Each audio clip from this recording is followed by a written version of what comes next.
Данные вопросов уверенно выводят Калгана на верхнюю строчку рейтинга, второй и третий места поделили между собой Монро и Дойлен, однако в последнее время Поуп, выступающий как независимый кандидат, сумел заручиться серьезной поддержкой избирателей.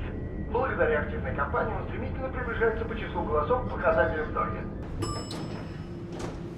Срочный выпуск CTI News.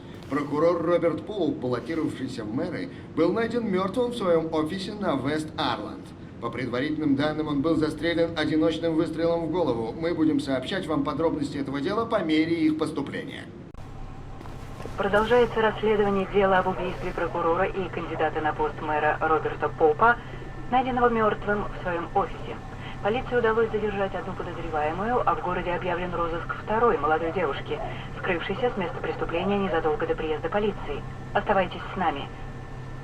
CTI News. Мы сообщаем только те новости, которые вам необходимы.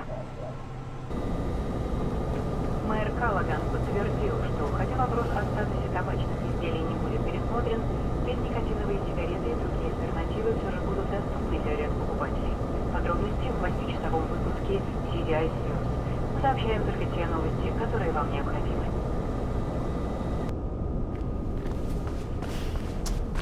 CTI News получила подтверждение, что подозреваемый в убийстве Роберта Поупа является офицер полиции Кейт Коннорс. Это преступление бросает тень на силы правопорядка и ставит под вопрос продление рабочего контракта полиции. Как отметил мэр Каллаган, чем бы ни закончилось данное дело, высшим приоритетом является безопасность города. Поиски второй подозреваемой все еще ведутся. Подозреваемый считается особо опасной. Полиция уже несколько дней ведет расследование. Мэр Каллаган лично заверил CTI News, что ситуация находится под его контролем. А преступница будет схвачена уже в ближайшие 24 часа. Теперь переходим к обычным программам. Эти убийства Роберта Поупа и неспособности полиции арестовать вторую подозреваемую, мэр Каллаган пригласил частную фирму Pirandello Security присоединиться к расследованию. По словам мэра, его главной задачей является обеспечение безопасности всех жителей города. Оставайтесь с нами. CTI News. Мы сообщаем только те новости, которые вам необходимы. Переводят, но он как-то...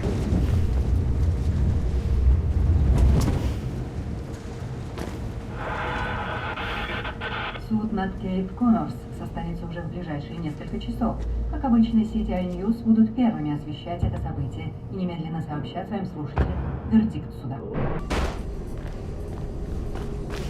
Несколько часов пожарные части города пытаются побороть огонь, охвативший здание склада. О возможных человеческих жертвах информации нет. В течение ближайших часов Кейт Коннорс будет припровождена в тюрьму строгого режима. Патрулирование улиц, которые, по словам мэра Каллагана, стали безопасными, как никогда было усилено.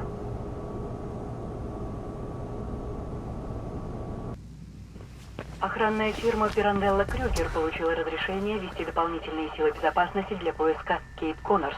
Предположительно, ей помогала вторая преступница, замеченная на месте убийства Роберта Поупа. Подробности в нашем часовом выпуске. 9 человек погибло и десятки ранены в результате дерзкой террористической атаки на Шард. По словам пресс-секретаря Каллагана, атака на Шард привела к серии катастрофических сбоев в работе многочисленных публичных защитных систем, не только Шарда, но и всего города. Подозреваемыми по этому делу числятся бывший офицер полиции Кейт Коннорс и ее сестра Фейт Коннорс. И хотя сумма урона все еще не обнародована, общество взбудоражено многочисленными вопросами, в частности, о роли так называемых «бегущих» в деле привнесения хаоса на улицы нашего города. Для усиления защиты улиц частное охранное агентство Pirandello Крюгер выступит на борьбу с преступностью наряду с рядовыми полицейскими. Мэр города и представители ПК призывают горожан как можно реже пользоваться системами электронной почты и мобильными телефонами ввиду глобальной угрозы безопасности. Местонахождение подозреваемых все еще не установлено.